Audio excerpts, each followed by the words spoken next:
ආයිබෝවන් ඔබ සියලු දෙනාට අපි අද ඔයාලට කියලා දෙන්න යන්නේ පොලොස් අච්චාරුවක් හදන හැටි.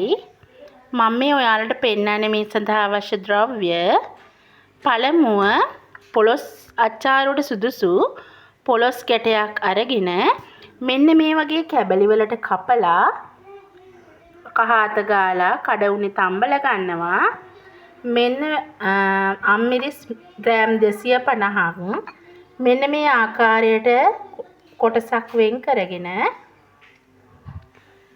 අබ මේස හැඳි දෙකක් පමණ විනාකිරි අඬු කෝප්ප 2යි ගම්මිරිස් මේස හැඳි